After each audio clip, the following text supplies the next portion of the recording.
Welcome, everyone. This talk is part of Zahra Institute Spring 2026 speaker series, and it's my distinct pleasure to welcome Professor Alp Eren Topal of Ibn Haldun University. The talk today is on the limits of modern Islamic political thought, the radical ideas of Hoca Mehmed Sadik Efendi. I'm sure many of us have not heard of this name or have heard, but wonders to hear about him. So before we find out who this historical figure is and why, what kind of radical ideas he has, I would like to introduce our speaker. Alp Eren Topal is a historian of the Ottoman Empire with a focus on the transformation of key social, political, and religious concepts in transition to modernity from the 17th century to the 19th century, the period roughly where modern society is born. I received my, well, sorry, he received his PhD. I'm reading your text. I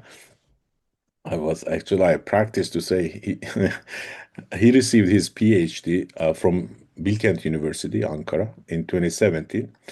And since then, I've worked as a postdoctoral fellow at different institutions around the world.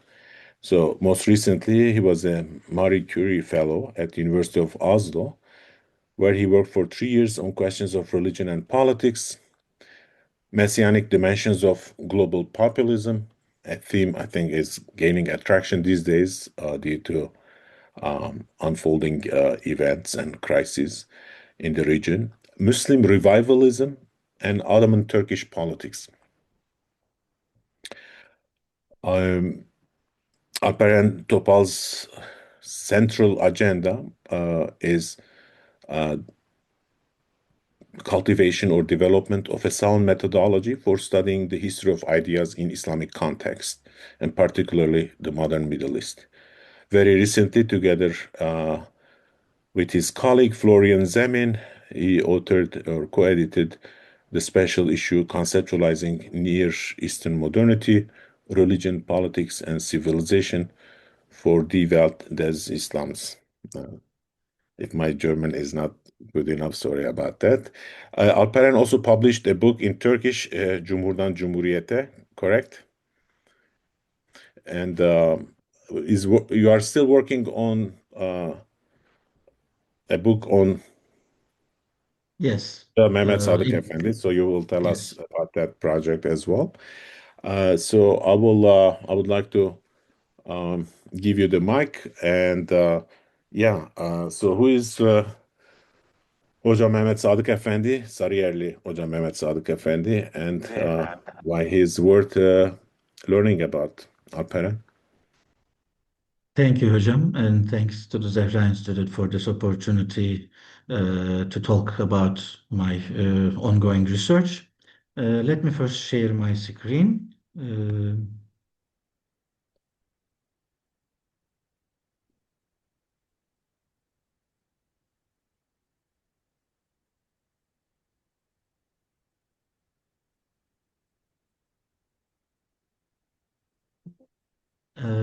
I assume you all can see, and it's okay. Great.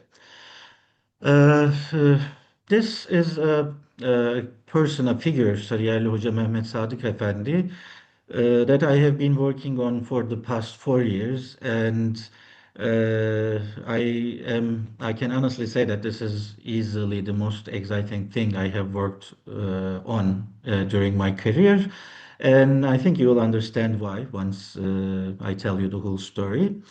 Mucahit Hoca was right in saying that many of you probably not have heard about him. This is not an exaggeration. I would say a handful of people actually know about the existence of this guy presently.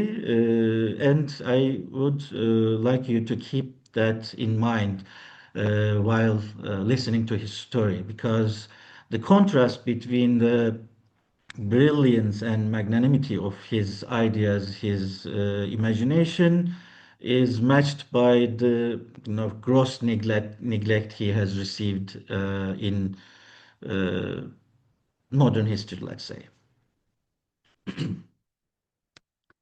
So our story starts, or rather, maybe I should say, Hoca Sadik Efendi enters historical records in the early 1869, actually during the Ramadan.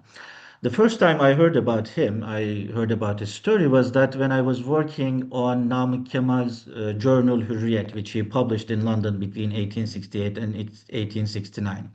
Hürriyet itself was a very radical publication. For the first time in Ottoman history, a group of dissident bureaucrats or intellectuals started openly criticizing Ottoman government in a very scathing fashion.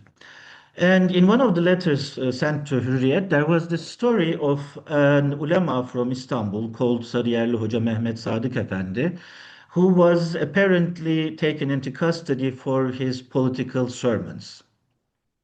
So they narrate that Sarıyerli Hoca Mehmed Sadik Efendi was a dersiyam, a public lecturer in Kapıdanpaşa Mosque, one of the bigger mosques in the historical peninsula area. And he was not alone. He was also arrested together with a Trabzonlu Raşid Efendi, who was the dersiyam of Ayasofya Cami, and another Mehmed Ali Efendi, who was offering Mesnevi lectures at Beyazıt Mosque during the Ramadan. We understand that the police chief or Zaptiye Nazırı Hüsnü Pasha and Şirvanizade Mehmet Rüştü Pasha, one of the forthcoming political figures of the time, they were directly involved. He was accused of being in league with the young Ottomans, and just a matter of 10 to 15 days after being held in custody in Istanbul, he is exiled to Acre, Jerusalem, with together with some of his colleagues and his uh, uh, whatever comrades, let's say. Uh, and this is actually not a minor incident. We witness big protests. According to French press, actually 15 to 20,000 people of Istanbul who were apparently closely following Hoca Sadık's lecture protested in the streets, shouting slogans of revenge, accusing the Sultan. I should also mention that this is 1869, 1870 is one of the lowest points, was one of the lowest points of Abdulaziz's reign at the time. The quotations you see are from the French press of the time. Léon Cahun, whom we know actually as a prominent Orientalist and a political figure in 19th century France, who had very close ties with Istanbul, is actually starts his piece with these lines. The revolution in the East is no longer a hypothesis or a probability. It is, in fact, it is a fact in the process of being accomplished. It is a fait accompli. He's speaking about the Hoca Sadık affair. And another article in again Liberté narrates that this conversation took place between Hoca Sadık Efendi and the police chief. So police chief asked him, "So you wanted to massacre the Christians?" And his response is, "What Christians? But we are all sons of the same land, and consequently they are our brothers. On the contrary, the Christians are united with us to massacre you, you tyrants." So this after exile, Hoca Sadık Efendi stays in Jerusalem for about 3 to 4 years, during which time he's, as we understand, mostly forgotten because I haven't been able to find any trace of him, which is not surprising considering the general silence of Ottoman archives regarding such figures. We know that he comes back to Istanbul in early 73, just 4 years afterwards, and dies. And the reason we know about him today, beyond these news, is that he leaves behind one manuscript titled Tanziri Telemak, which, although it was noticed during the 20th century by a couple of historians, due to lack of proper information, historians didn't make much of this manuscript, and difficult language and impenetrable, or at least at the outset, the impenetrable style of the work prevented scholars from paying proper attention. I know basically Sheriff Mardin actually tried to shed some light on this, actually paid quite some attention, asked for the manuscript from the Süleymaniye Library, but he also passed away before he could complete his study or his analysis of the work. So it's safe to say, for me at least, that I am probably the first person who read this from start to finish, at least in the past century, let's say. The photos you see are the first pages from the two remaining manuscripts, remaining copies of the manuscript. There are no other copies to my knowledge. Uh, of course, it is always possible that more will emerge, but so far we haven't. In addition to the manuscript, I was lucky enough to just completely accidentally stumble upon his private papers in a collector's collection, which included, as you can see here in the screen, his notes in Arabic, his letters from Acre to his fellows in Istanbul, a short piece on Babism and Baha'u'llah, and Baha'u'llah was exiled in Acre at the same time with him, and an untitled treatise which was likely written in Istanbul preceding his exile, which was probably one of the reasons he was exiled. And I'm going to publish these together with Tanziri Telemak, the manuscript that I'm going to talk about today.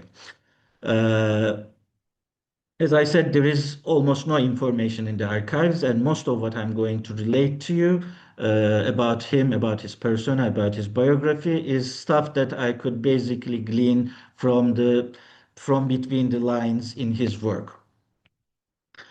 These are you can see the private letters, his private letters. I don't know if this is his handwriting, but it is possible. But judging from the style, because these are not actually signed or dated, judging by the style, I am 100% sure these are his letters. So, what is this Tanziri Telemak? So, what was Hoca Sadik talking about? Why did he write this? We should first start with the name. Telemak is a bit like Hoca Sadık. Of course, Telemak is much more popular, but still he is a figure mostly forgotten in the modern era.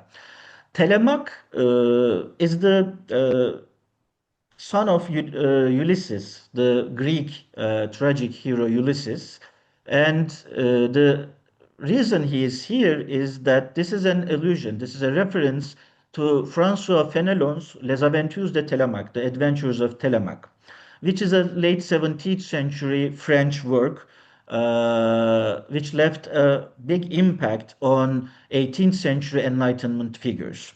Fenelon was a Jesuit priest who lived through the age of Louis XIV, and he was a mentor to one of the French princes. And he wrote The Adventures of Telemaque as a moral lesson to uh, to the French prince. And Telemaque tells the narrative of Telemachus, who leaves his hometown Ithaca in search of his father Ulysses, who had not back then returned from the war in Troy. So this is, and Telemachus is guided by Minerva in the god of wisdom in human form, and Minerva teaches Telemachus about virtue, politics, life, and spends a lot of effort to turn Telemachus into a really virtuous political figure. And this was back then, of course, intended as a criticism of absolutism of Louis XIV, and that's why it actually created a lot of trouble for Fenelon. But it became so popular that by 18th century, by late 18th century, it was one of the works that was translated the most into other languages. And it was translated into all Ottoman languages: Arabic, Greek, Bulgarian, Armenian, Persian, all Ottoman languages, and Kurdish, I think, too. But I'm not sure. Throughout the 19th century, it was translated into Arabic and adapted into different genres at least five, six times. In Ottoman Turkish, it was translated at least four times and adapted into stage. Uh, there are many reasons for this hearty reception of a Jesuit priest's work in Ottoman Empire, but I'm not going to go into the detail here. But suffice it to say that this Tanzir-i Telemak, Hoca Sadık's work, is basically an homage to Fenelon's work. We understand from the introduction that Hoca Sadık was really impressed with Fenelon's work, and he considered it as a book of true wisdom, and he basically wanted to do something similar, through stories, through exemplar, to leave behind a work of morality and politics. And he states his intention that this should be a lesson, this should be an heirloom to the intelligent people of the world, so that he says they won't forsake their freedom until the world ends. So this is a work which basically takes place in the form of a conversation between an eagle and owl. In its original, it's ukab and boom in Arabic. The book is a collage of genres. So through the conversation between the owl and eagle, we hear about you know, everything from this history of religions, the nature of religious corruption, the Ottoman criticism of Ottoman politics, uh, exegesis of Quranic passages, particularly those of the prophets, exegesis of biblical passages from directly quoted from Arabic Bible, a utopia. At least one fourth of the book is the story of a fictional caliph, a Muslim leader who leads his people to jihad and teaches them about true religion. Uh, the eagle, the ukab, uh, occasionally asks questions like a Muslim wanting to learn more about his religion. Occasionally, he asks questions like a Christian priest. Occasionally, he asks questions like a Slavic bureaucrat. So basically, Hoca Sadık uses the figure of the eagle as a mirror, basically, to answer all of his imagined interlocutors. But more than everything, the fact that the eagle listens to from the owl is a clear perversion or clear reversal of roles. So this is an decidedly anti-elitist work, and by putting the owl above the eagle, Hoca Sadık actually turns on its head the political ideology of his day. The style is highly academic at times, but occasionally it becomes decidedly very vernacular. It is sometimes poetic, very rhyming with the style we call seci in Ottoman prose. Significant part of the vocabulary is from Quran. For instance, instead of using the word mustabid or istibdad in his work, he uses tuyan and tawud. Uh, he does occasionally produce his own concepts. And I could say, basically, the work bears traces of inspiration from mainly four key sources that I could identify. The first of these is what I would call medieval Sufism, the classical Sufis from Bayezid Bistami to early modern Ottoman Sufis like Niyazi Bistami, but he is mostly inspired by these medieval, more antinomian Sufis, although he is a very much orthodox figure himself, as you will see. The second inspiration is of course, Telemak and clearly European thought, although I cannot always locate directly from where. The third influence I could identify was the ideas and operational code of Sheikh Ahmed Serhindi, or also known as Imam Rabbani, the 17th century Indian Sufi, who is the founder of the Mujaddidin Naqshbandiyya. And finally, he has clear inspirations from Muhammad Abdul Wahab, the, the eponym founder of the modern Salafism, the again 18th century revivalist figure. So he combines all these figures to come up with a basically novel and not novel, but a renewed but consistent reinterpretation of not only Islam but the monotheistic religions. And I can assure you, this is easily one of the most radical and original interpretations of Islam in the modern era that I have encountered. So here to give you an idea of the book, I put a very brief uh, expose of the narrative structure. By the way, let me tell you that the book, the manuscript was roughly 450 pages, or I should say tell, when I finished the transcription, transliteration, it was roughly 130,000 words, which could give you an idea about the length of the work. So it starts on a long discussion about question of human nature. And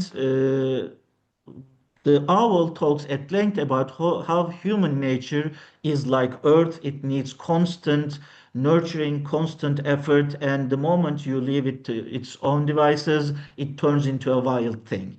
So this constant supervision necessitates constant supervision of human nature. And he uses the metaphor of garden versus forest, wild versus, of course, cultivated land, which is not alien when we think about it. Actually, it's one of the most common tropes in Islamic political moral literature. But the point here, the difference here is that Hoca Sadik does not see, as we observe in the medieval classical literature, does not see political leaders as gardeners of humanity. So instead, he says that these people, those people who tend to cultivate humanity, are mujaddids, muwahids, uh, mujaddids and muwahids, basically. Uh, I think the use of muwahid, beyond, of course, being a monotheist, uh, is an allusion to Abdul Wahab. At one place in his works, he talks about how he met one of the Muwahideen when he went to pilgrimage once in his life. So it stands to reason that he probably met one of the these students or the Muwahids following Abdul Wahab's thought. Uh, and by through this nature discussion, he actually makes an intervention into the state of nature debate, which was a cornerstone of Enlightenment debates in Europe. But it was kind of a thing it was a thing in mid 19th century Tanzimat thought as well. So Hoca Sadik's position here would be basically with regard to other state of nature debates, we could sum it up as like this. Humanity is always in a state of nature. What is called civilization is actually nothing other than a twisted model of society that the prophets were trying to bring down. So humanity can leave this natural state where everyone basically is oppressing each other, and especially the tyrants, the Tawud, are oppressing people, is only can only be achieved through religion. And as such, he basically puts nature and religion in total contrast to each other. And this is a theme he repeats again and again through different debates. Religion is not, there is nothing natural about religion. He is clear about that. And that's the point of it. The religion is supposed to cultivate human nature, at least its carnal side. And if you stop this even for 1 second, you basically face entropy. It starts getting corrupt. The beautiful garden immediately turns into the wild forest. So through this debate, he slowly goes into the necessity of this revivalist intervention into society to save it from this wild state, basically. He goes and argues that all the prophets, all the monotheistic prophets, basically from the same lineage, Moses, Jesus, and Muhammad, all actually came, they were sent to relieve people from the clutches of tyrants, liberate them, tahlis, and teach them about equality, the the issue of equality. And that is basically the absolute equality of all humankind. But this idea of absolute equality is such a fragile thing and so difficult to sustain that all the ummah of these prophets, each ummah actually corrupted their religion beyond recognition, even within one or two generations. So, in a couple of generations, Jews started idolizing their clergy. Then Christians started idolizing their prophet, and Muslims, he says, arguing, of course, explicitly that Islam is a corrupted religion today too. He says Muslims started idolizing their kings, muluk.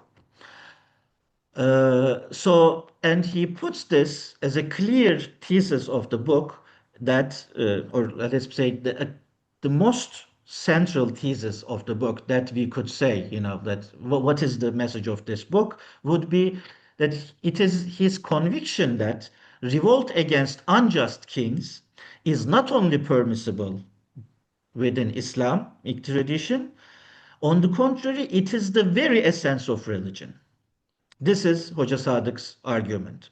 Because these tawuts, these tyrant, and sometimes he uses the plural tawagit, basically expect obedience, ubudiyah, and kulluk, servanthood, from people, and as such, they violate the boundaries set by God.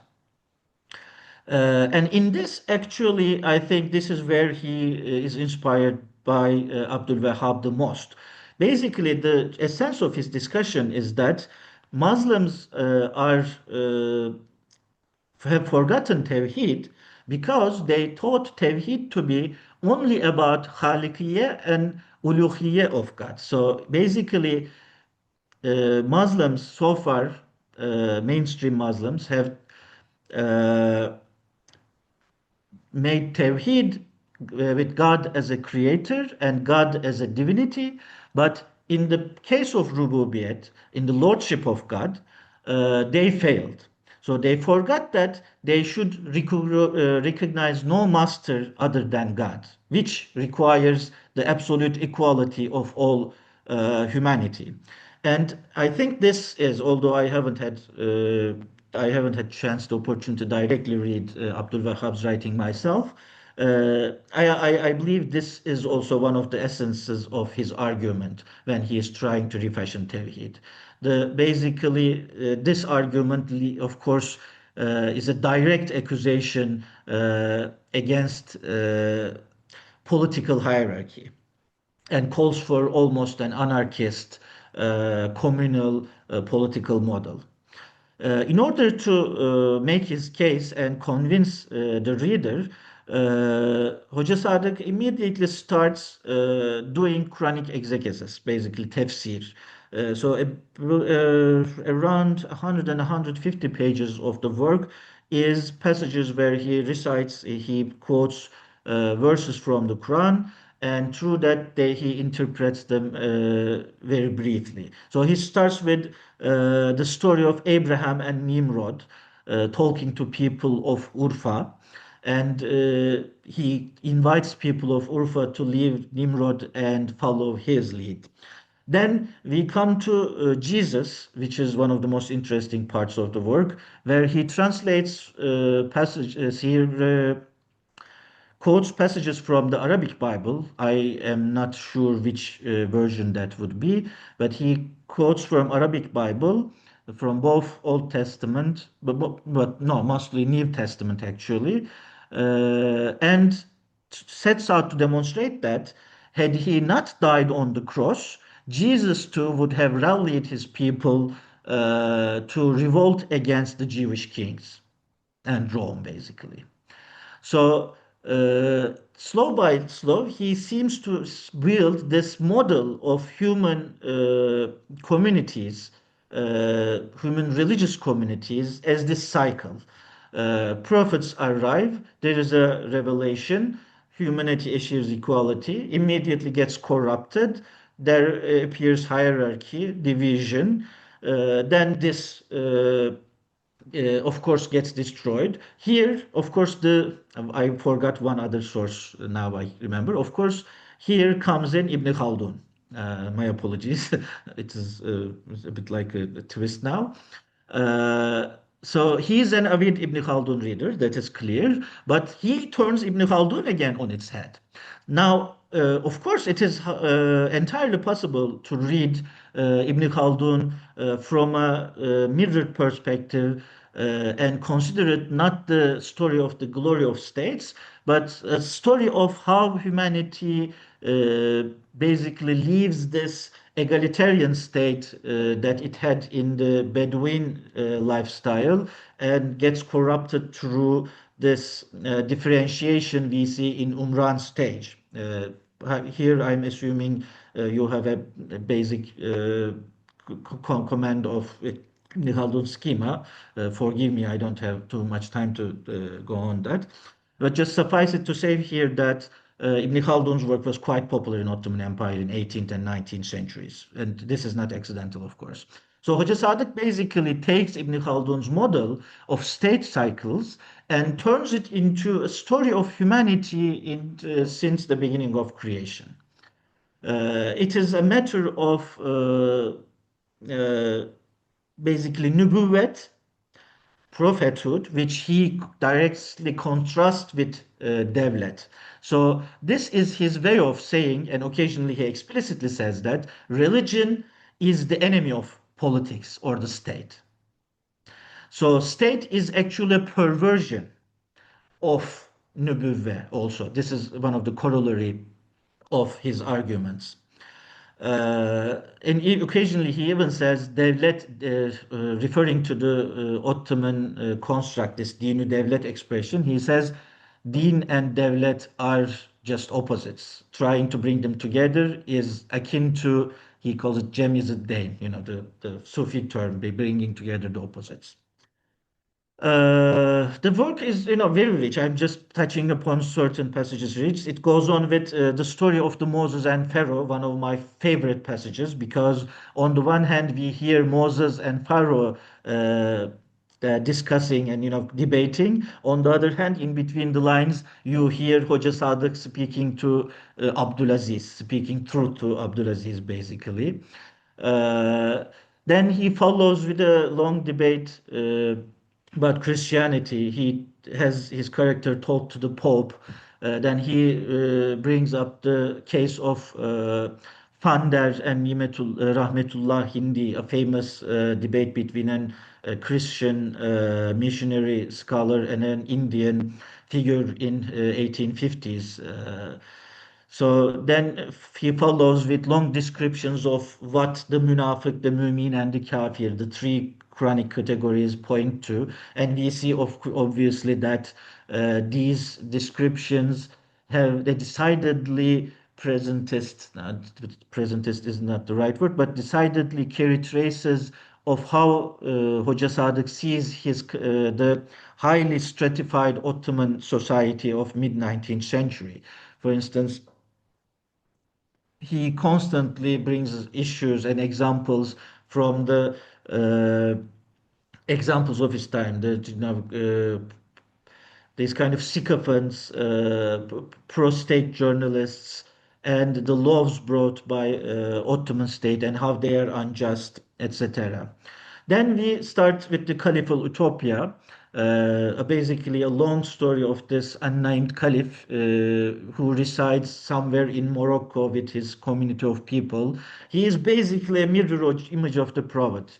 He lives together with his companions, spends all his time to improve his livelihood, and he is modest to a fault, but he is also very uh, assertive figure. Then he takes his people to jihad, and through long stories of his jihads, we learn about proper conduct in international affairs.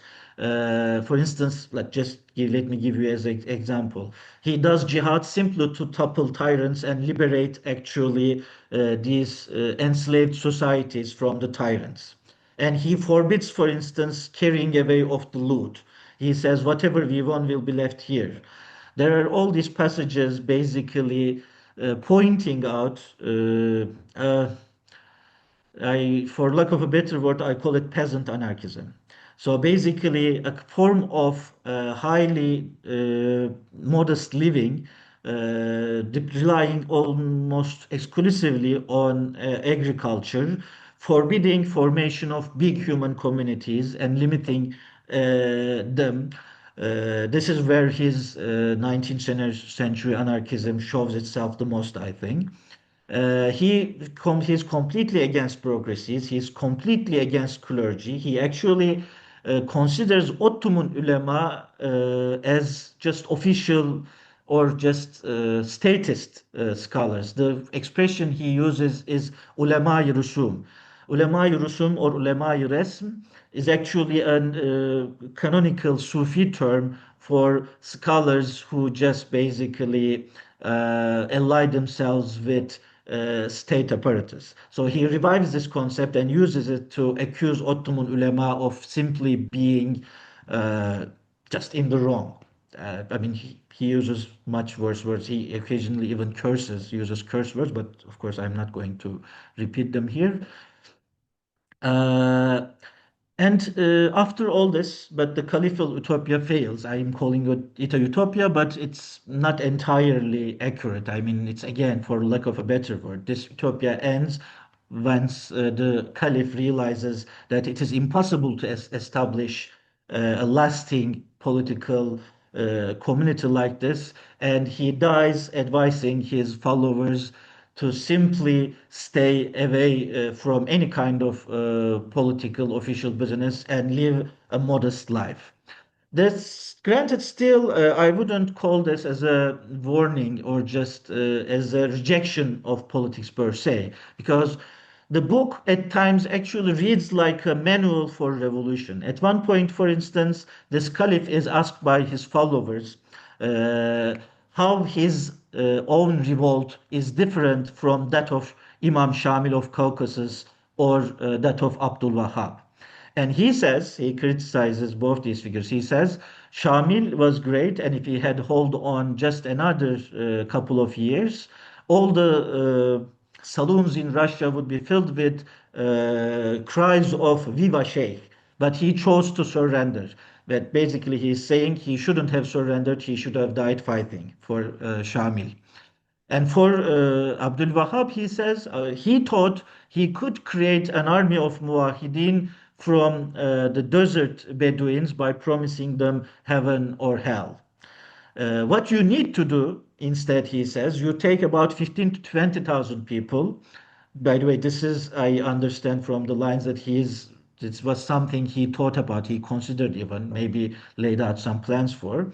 You take 15 to 20,000 people and basically train them over 10 to 20 years, and then you will have a force to be reckoned with. Of course, here he is again being inspired by the Prophet's example. Anyway, so after this story of the caliphate, we see the eagle and owl getting on a hot air balloon and looking at the world from the sky when the owl describes all these different ancient civilizations to the eagle, telling them how they each inevitably ended in collapse and corruptions. So he is reminding people that human societies are fatal, are mortal too.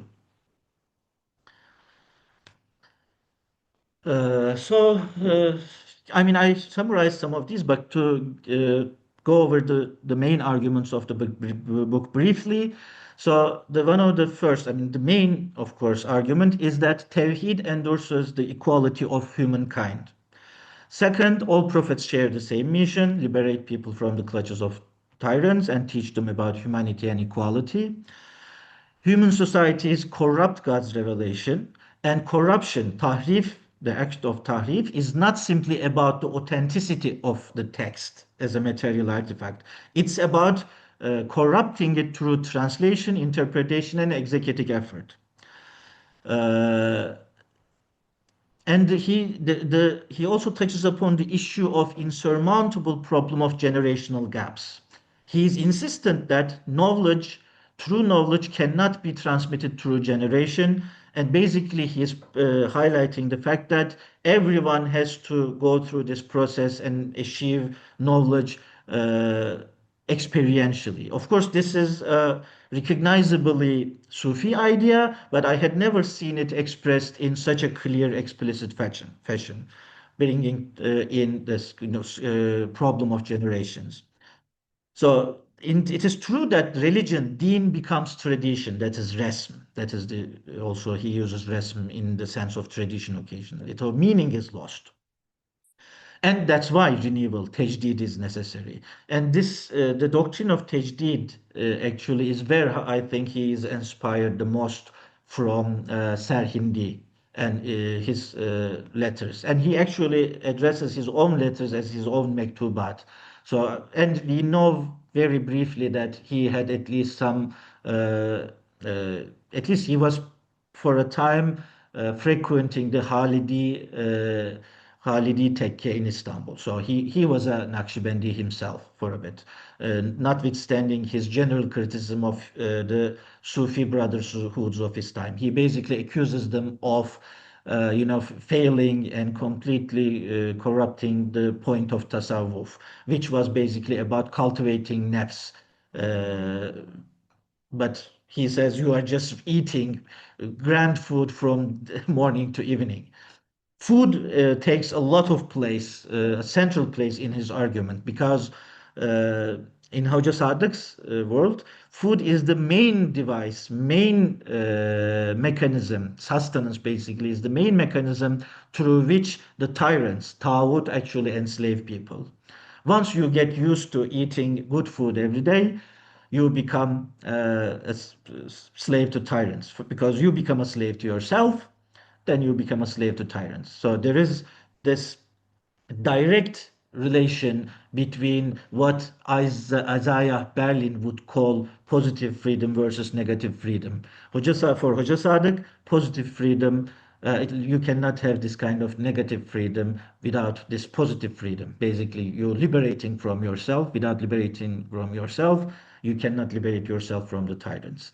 So here again, we see another striking parallel to actually anarchist thought. The struggle with power, this trial by power that the anarchist ideology or anarchist thought puts a lot of emphasis on. And actually, tyrant rulers, the Tawud, are usurpers of God's divinity. Dynastic rule is not only ignorant, but it's blasphemous. And again, question of sustenance and livelihood enslave people to tyrants.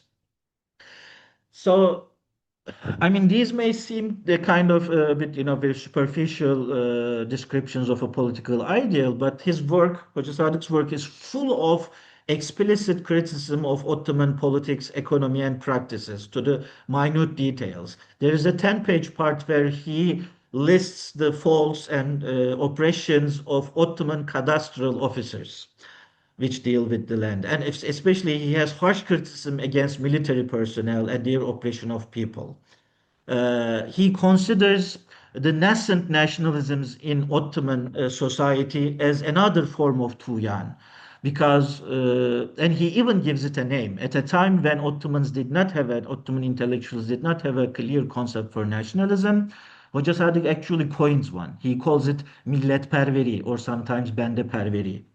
And he clearly, explicitly invites, for instance, Balkan peoples. He was born in Bulgaria himself, by the way. I think I forgot to mention that. We know that he was born in the town of Pravadi in Bulgaria, and his mom was actually Bulgarian. And he was living in the Sarıyer district of Istanbul, which was, of course, a Greek neighborhood, Greek Orthodox neighborhood at the time. So he takes particular pain to convince Ottoman Christians that they too should ally with him in his fight against Ottoman dynasty. Uh, and one of the most beautiful things is he constantly refers to Istanbul as Byzantia, especially in his letters from Acre. Of course, at the same time, not being able to hide his love for Istanbul. Occasionally, the brief descriptions of Istanbul he gives away is just gut-wrenching, seriously. Although he didn't leave behind any poetry, we can see that he had a poet's cloth in him. So this also shows that, I mean, this, of course, Hoca Sadık initially may seem like a fringe figure, but the fact that he could put forward such ideas through Ottoman language shows that there was actually a fertile soil in Istanbul at the time for the emergence of such ideas. This is, of course, not surprising because we know, for instance, that Istanbul was a crossroads of revolutionary figures. For instance, from 1848 revolutions, many revolutionaries, exiles passed through Istanbul. We know, actually, at least I learned after meeting with Hoca Sadık, that peasant anarchist ideas, of which Narodniks were just one, actually was quite prevalent in Ottoman Balkans from 1860s and 70s onwards.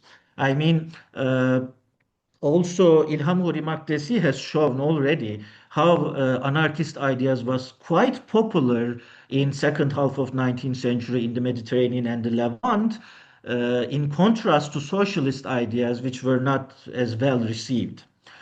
And of course, this Hoca Sadık's ideas, although very radical in a sense, they are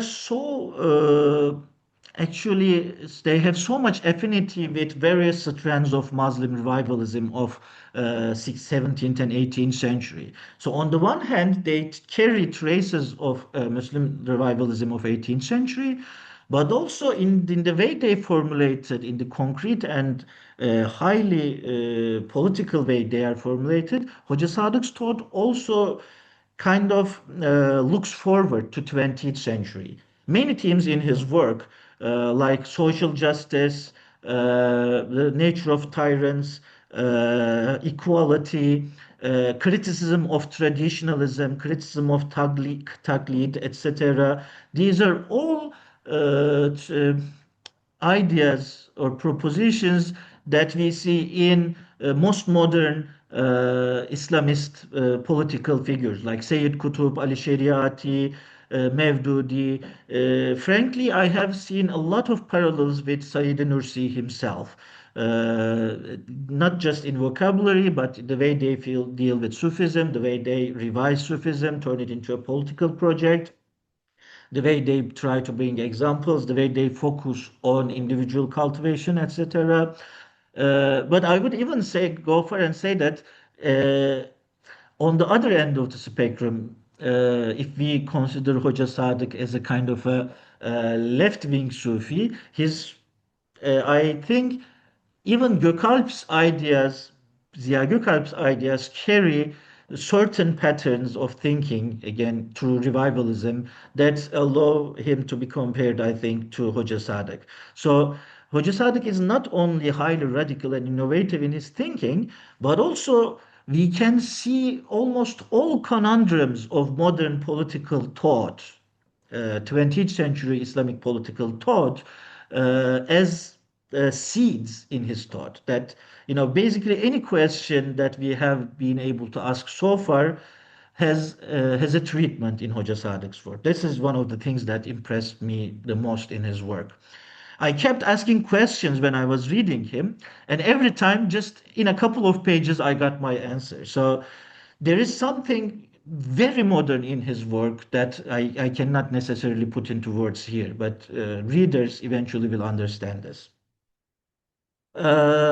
So I mean, in a way, basically, Hoca Sadık stands at the crossroads of everything. So, criticism of Ottoman ilmiye, its transformation, and also Ottoman Sufism and transformation of Tekke as centers of knowledge and political activism and social organization.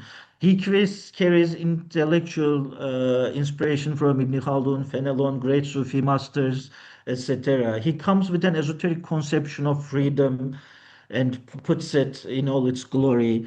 He tries the famous chimera of the Sufi tradition, the unity of Zahir and Batin. He tries to achieve this through his uh, historical analysis and treatises on human nature. And basically, that's why I think he is the most modern 19th century figure I have ever encountered. Uh, Even his passion, the words almost flow out of the text. Forgive me for being this kind of poetic myself, but occasionally I realized when I was reading certain passages where Hoca Sadık shows his anger, I realized I was reading the text through Ahmet Kaya's work. There was this anger that I recognized, this righteous anger that is unmistakable. Here I have some long quotes, but I won't bore you with these. Of course, it doesn't make much sense. And I already took almost 50 minutes. There is much to say. I mean, I could go on and on for hours about this, but I will ask you to patiently wait for the critical edition, which I'm going to publish very soon, inshallah. And now I'm awaiting your immediate questions, and I'll answer them to the best of my ability. Thank you. Thank you, Alp Eren, for this excellent presentation. Very interesting. Lots of sparks reflecting Hoca Sadik's own writing and so many themes, topics, and there is a lot to talk about. I guess until other folks get ready to pose their questions, I would like to touch upon a few things. One was the influence of Wahhabism and also having Sufi influence seemingly should be contradictory by modern day standards because Wahhabis are typically non-Sufi figures and so on. But you can think of it as a kind of two strands of modernity, the rationalist Puritanism and the kind of philosophical thinking um, meeting each other in this combination that otherwise, theologically speaking, wouldn't be that compatible, but in the context of modernity, they make sense. Uh, I think people frequently uh, um, are confused about what exactly Salafism is because there are two types. One is Salafism that wants to reject innovations in order to protect the tradition, the perceived, original form. So Wahhabism will be that kind of Salafism where you don't want additions to the religion, basically. It's a purification towards the original form. And so usually it is performed under the pretext of Tawheed, actually, like, anti-idolatry attitude. You can think of it that way. And then there's a second group of Salafism, which is they are modernists, not traditionalists. They want to purify and reach Tawheed by purging elements of tradition that they perceive to be in conflict with the original form. But they are both puritanical in terms of, and very modern. So, sometimes people think those traditionals are not modern, but they're very modern. And the 18th century is particularly interesting because in the 18th century, European colonialism isn't felt that deeply. It's more like an organic Muslim modernity emerging. It's like responding to the passage of time, the change of context. So there is, it's not just Abdul Wahab, many other, in the Muslim world, there are Of various course. movements. Yeah. So I find it very interesting. And you can see the emergence of pastoral conception of things. So the Khaliqiyya, Uluhiyya, and Rububiyyah. So God as someone who, yeah, he created us, but is just creator up there. He's Ilah, Uluhiyya, but Rububiyyah is more involved form of Godhead. Rab is that which disciplines. So we can bring in Michel Foucault, others, interventionist God. So the idea of God then means active involvement and responsibility on the part of the believers. So these are they make sense. Actually, Hocam, if I may interject here a bit, It's, your bringing in biopolitics here is very apt because that's one thing I skipped in my presentation. But we can see clear traces of this kind of criticism in Hoca Sadık's work. His description of Ottoman society, ills of Ottoman society, and how they, for instance, he says these people, Ottomans, turned people into raw meat. He calls it lama ahmer, bare life, basically. What he means is bare yeah, life. I mean, I yeah, can't think of a better translation of it. It's Agamben's concept, but Hoca Sadık describes exactly that. And the way he describes the elite as this, again from chronic vocabulary, as this plump, juicy bodies which look good to the eye, but it's basically a form of course, as a result of exploitation and lechery, basically. yeah. So we can directly understand what kind of biopolitical taint the Ottoman rule had already taken in mid-19th century. Yeah, absolutely. And for those who are not familiar with lahm ahmer, lahm is the lahm in lahmacun, so um, it's the meat. And so the whole idea of tawhid, this kind of purifying attitude, so it's religiously you can call it Puritanism, but it's more philosophically, it's a form of rationalization. So it's also what you said is a kind of offering a history of philosophy of history in terms of nubuwa, corruption, and then nubuwa fixing the duality between a state of nature, civil state, state of state, so to say. But that state of state is actually should be state of nubuwa, and that's why din udawlat is a incompatible duality. These are, yeah. I'm very excited. Actually, I'm looking forward to read your work and the book. There is a lot. I'm just, I wanted to touch upon a few points, and I'm very grateful that we are very lucky to hear this from you.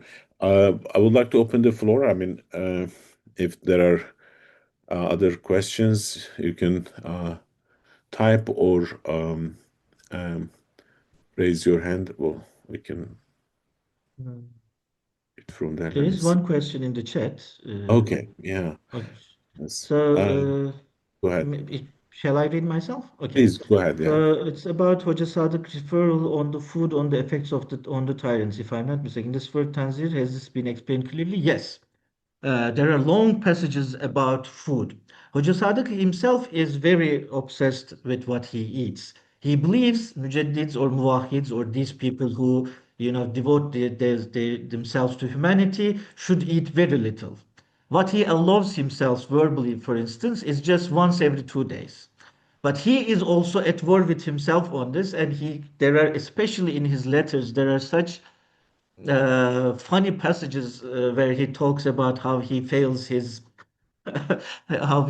himself when trying to control his eating. But this is very interesting because he comes from a very poor peasant background. So the effect of this luxury food that he sees constantly consumed in Istanbul is one of the main sources of his infuriation. In one of the most striking passages, which I saw both in his letters, then I saw directly quoted in his Tanzir-i Telemak, is, for instance, he described a time when he was invited to the palace. He was actually famed enough at the time to be invited to palace for these kind of special gatherings. He says how he was invited to the table, and the way he describes is that, in the first bite, I can't remember exactly. In the first bite, I forgot myself. In the second, bite, I started thinking I'm a really great guy. On the third bite, this happened. On the fourth bite, I imagined taking so many wives. In the fifth, I imagined the harem. In the sixth, I imagined young boys. In this tenth bite, I started asking, why do not people, uh, worship me? He says this, and this is not actually very surprising. Food, especially for medieval Sufism, food was very essential. This has, of course, the background of the post-Mongol invasion scarcity, but Hoca Sadık seems to have touched upon this again in the modern era. And for instance, he describes how limonata, basically the cold limonata cold lemonade they served him in the palace, how it kind of made him feel. So uh, to, to, to him, it is exactly the kind of temptation that initially enslaves people.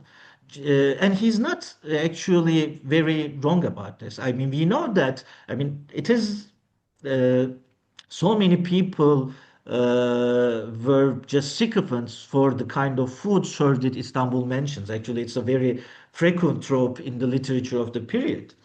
But it is, of course, more general than that. It's not just this mundane obsession with food. It's basically his way of thinking about infrastructure. Basically, what Marx said about, mode of production determines the political structure. This is what he's saying, basically.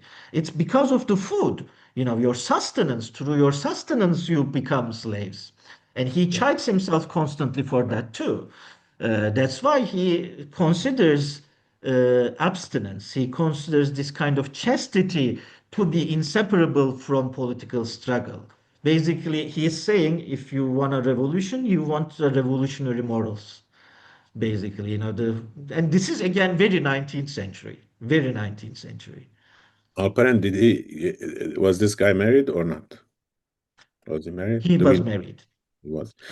He had two sons apparently. Actually, he said there's very few information, so I know that he had two sons only in his letters, just but not many detailed information. Because this, Stoic and of course Sufi tradition, considers marriage as undesirable. Also, food as a corruption because it reduces you to nature, pulls you down, and subjects you to the temporal. He But you don't actually arise into the mentions this yeah. word, the kesafet, the Sufi Yes, sir. term, the kesafet, in contrast to letafet. So letafet is the body being transparent, almost permeable, whereas kesafet is the body becomes too full of itself and does not is no longer able to commune Yes. with God. So he says the food creates this kind of kesafet, heaviness, opaqueness in the body that prevents its being a mirror on creation, basically. That's the logic. Thank you. Any other questions? I guess not. So, in terms of later influences, Alperen, uh, so obviously people like Ziya Gökalp, they come later, right? Uh, I mean, I wouldn't call it an influence. I mean, yeah. I'm not going I have no idea whether Gökart may have read it. There is a possibility that his work may have been read because after long searches, I was able to ascertain that the two manuscripts are both after his death. So they are neither of them are author copies.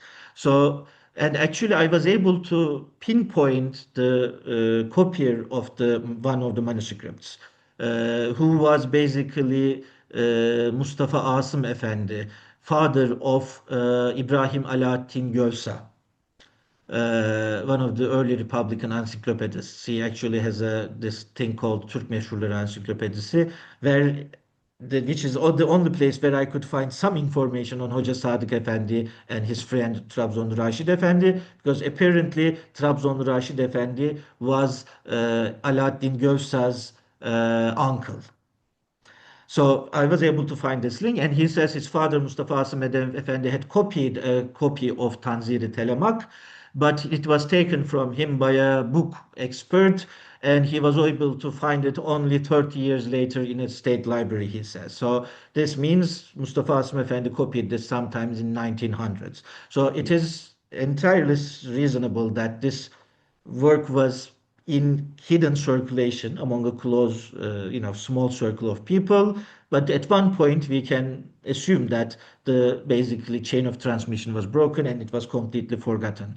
I mean, frankly, although in spite of the mention of like 15 to 20,000 followers, I am sure this crowd was more sympathizers than a kind of proper disciples. If I had to guess, I would say maybe Hoca Sadık had 15 to 20 really ardent followers. Yeah, basically. Sounds My allusion to Gökalp was more in relation to compact. pattern of their thought, because this kind of reversal of Haldunian logic and return to kind of nature logic finds itself clearly in Gökalp's thought, with the caveat that in Gökalp's thought it turns into nationalism and fascism, whereas in Hoca Sadık it turns into anarchism. Is an anarchist virtue Well said. politics, basically. Well said. Thank you. There is another question by Toha Salim. Go ahead.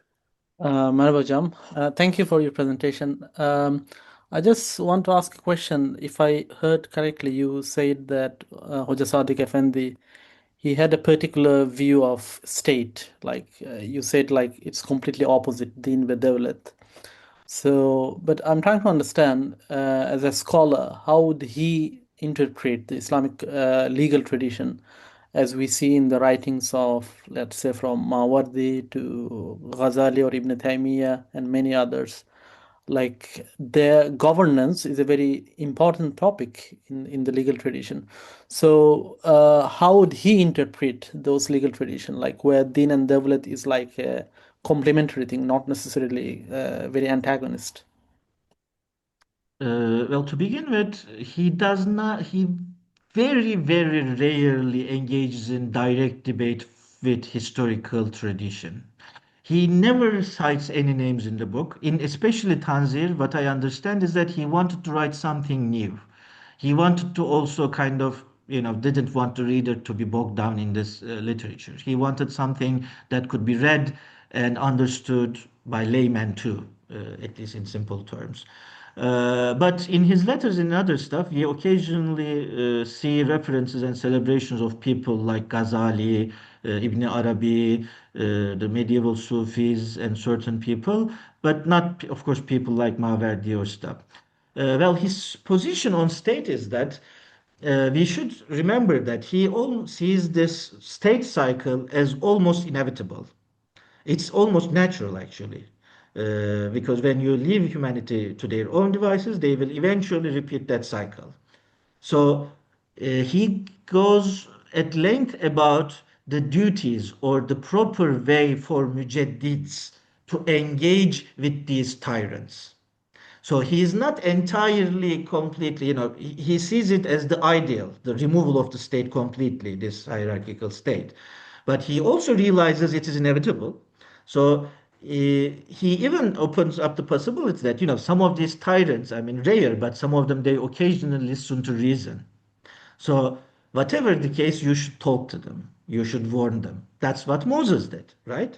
They first warned them. Uh, I mean, this can go very bad for you too, but this is what you should be risking. So he sees them in a constant battle. And I think this is how he also understands historical figures like Imam Azam Ebu Hanife, which he really respects, and Ghazali too.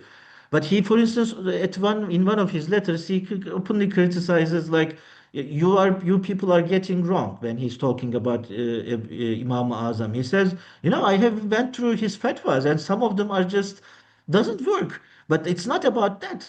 Imam Azam was, he struggled. He spent so much effort to solve the problems of, his time. That is what counts. That's, of course, he's trying to warn against blind imitation.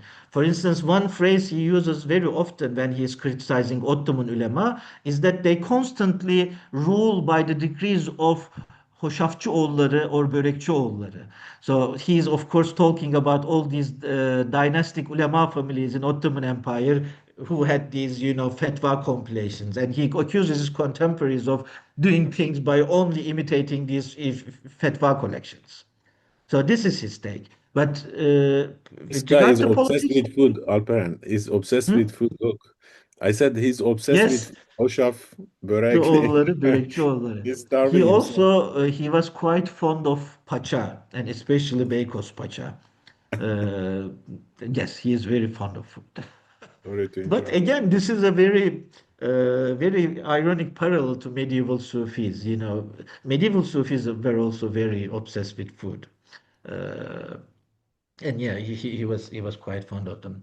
Yes, I mean, I don't know if this completely answers your question, Toha, but yeah, basically, he sees it as an inevitable situation. And that is where actually lies the struggle. So, on the one hand, we know that we are agents, that we are fa'il, but he also realizes that there is actually little we can achieve. But of course, point is the struggle. Thank you. There is another question in Yeah, go the ahead, chat please. I may read. Apart from its conceptual content, Fenelon's Telemaque was esteemed for its groundbreaking style. Its translation was an obsession for language nationalists and revivalists all over Europe. Was just an interesting literary qualities of Fenelon's work? Yes, I mean, he doesn't say so clearly, I loved it for its style, but he is clearly aware of the necessity of aesthetic prose. Actually, Mehmet Kaplan had identified a small passage in the work in Tanzir where he quotes something very close to he quotes something almost verbatim from Namık Kemal, where Namık Kemal praises the literary qualities of Quran and the significance of that. So, not through just Fenelon, because he apparently adores Fenelon's style and the way he narrates things through this, story of a young guy. Uh, but also, he is occasionally, I had the feeling that he was trying to somehow get inspiration from the Quran as well. The way he tries to put things, the way he constantly brings up Quranic vocabulary, Quranic metaphors, Quranic parables. He was, you know, on the one hand inspired by Fenelon, but on the other hand looking at uh, Quran to find this kind of literary quality, and you will see it very clearly in his own work. The way he writes, I mean, in his letters sometimes it is just highly original. I mean, the style, the voice is so original. I mean, I can't begin to describe. And even in one passage, in one of the most striking passages in his letters, he has two letters where he talks about himself, his own his own person and his own story through the eyes of God himself. So in one passage, he before in another previous letter, he actually seeks forgiveness from God for his uh, failure to give up food, and he calls the older Sufis, the ancient Sufis, to interject. Like he asks, ask God to pardon me for my sins in this regard. And in this next letter, it's God speaking and chastising him for his insolence. And it is just nothing I ever seen. A guy describing himself from the eyes of God. Of course, it says so much about how he saw himself, how he imagined himself, how he imagined his mission. But occasionally also we realize how alone he was, that you can see it. He was desperately searching for a thread that would show him a way to proceed. He is so frustrated with his times and the politics of his times. He's constantly looking for examples. For instance, I saw this also in his interest in Baha'u'llah. I think we understand he actually read Baha'u'llah's work and Bab, his predecessor. I think he was trying to see if they also had stumbled upon the same realizations he had, the same epiphanies he had. But he was, of course, dismayed and disappointed. So he was just, uh, disappointed eventually. Okay. We took some extra time, but it has been a rich conversation. I want to thank you. Our next speaker is Hajar Baban. That will be on April 8th. Silence as Form Navigating Forced Isolation in Kurdish Poetics. Hajar Baban is a 2025 National Poetry Series winner, and she will be speaking at this time on Wednesday, April 8th. And then a big event we have again in April, our annual lecture, Zahra Institute annual lecture that happens in person in Chicago at College of DuPage. Uh, Professor Metin Atmaca will be speaking on the cultural foundations of Kurdish identity in the 19th century. Um, if you are around, you can travel. You are all welcome. I want to thank you, Alp Eren, for the conversation, and hopefully we'll continue in the future with other concepts. Uh, and thank you for your patience, and see you next time. Bye bye. I thank you too. Bye bye.